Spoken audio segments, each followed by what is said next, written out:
ప్రభుత్వం వెంటనే సంక్షేమ బోర్డును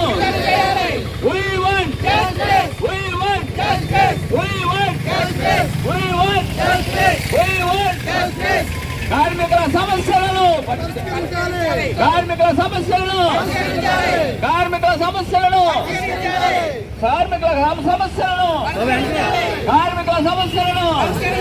భవన నిర్మాణ కార్మికుల ఐక్యత భవన నిర్మాణ కార్మికుల ఐక్యత భవన నిర్మాణ కార్మికుల ఐక్యత భవన ఐక్యత భవన నిర్మాణ కార్మికుల ఐక్యత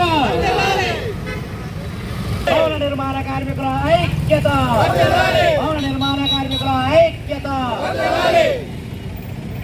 సంక్షేమ బోర్డును పునరుద్ధరించాలి సంక్షేమ బోర్డును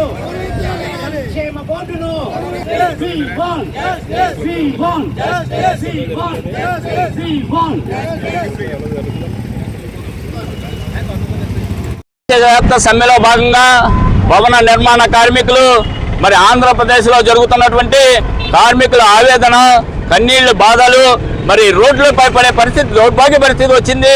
ఒక పక్క బాబు షూరిటీ జాబు గ్యారంటీ అనే నినాదంతో భాగంగా ఏదైతే భవన నిర్మాణ కార్మికుడు మరి 100 రోజుల మేనిఫెస్టో 450 రోజులు అయింది, ఇప్పటికీ కూడా సునామీ అయింది.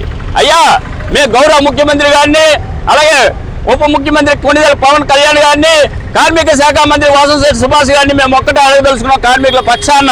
అయ్యా మాకు సంక్షేమ బోర్డు ఉంది, మీరు ఎవరు కూడా మా సొమ్ము ఇవ్వవలసిన పని లేదు. మేము ఏదైతే బిల్డింగ్లు కడుతున్నామో ఆ బిల్డింగ్లకు వచ్చే సొమ్ము ఈ యొక్క కార్మికులకి చెందాలని ఆనాడు వైఎస్ రాజశేఖర రెడ్డి గారు 2009లో ఆర్డర్ వేసి ఉన్నారు.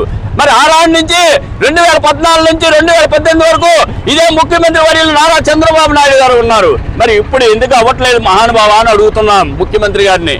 అయ్యా మేము ఈ రోజున మా పరిస్థితి దౌర్భాగ్య పరిస్థితి ఎంత అలాగే ఉన్నాయంటే ఒక పక్క కార్మికులకు సంబంధించి అనేకమైన క్లైమ్స్ 40,000 క్లైమ్స్ చుట్టుముట్టున్నాయి.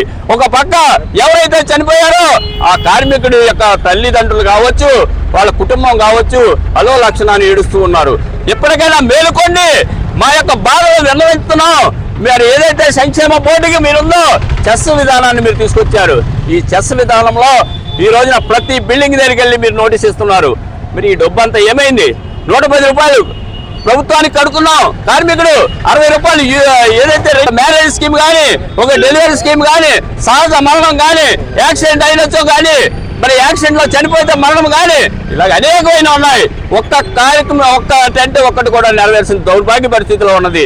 మరి కార్మిక శాఖ మంత్రి వర్యులు మరి ఏదైతే ఏసీలో కూర్చొని మీరు జీతాలు తీసుకుంటున్నారో అయ్యా మీరు మాకులాగా మీరు ఎండలోకి రండి, మా బాధ ఏంటో తెలుస్తుందని ఈ సందర్భంగా కార్మిక శాఖ మంత్రి వర్యులను హెచ్చరిక చేస్తున్నాం. మీరు రాజమండ్రి వచ్చారు, రాజమండ్రిలో కార్మికులు ఇంత అలజడి చేస్తున్నారు, ఇంత ఆందోళన చేస్తున్నారు, రోడ్లన్నీ పడుతున్నారు, నరక యాత్రలు అనుభవిస్తున్నారు. కనీసం ఒక కార్మికుడు కూడా మీరు ఒక మెమో ఇవ్వగలిగారా అని అడుగుతున్నా. ఈ రోజుకి వచ్చి ఇప్పటికైనా ఆలోచన చేయండి, కార్మికులకు న్యాయం చేయమని ఈ సభాముఖంగా మనవి చేసుకుంటూ కార్మికుల ఐక్యత.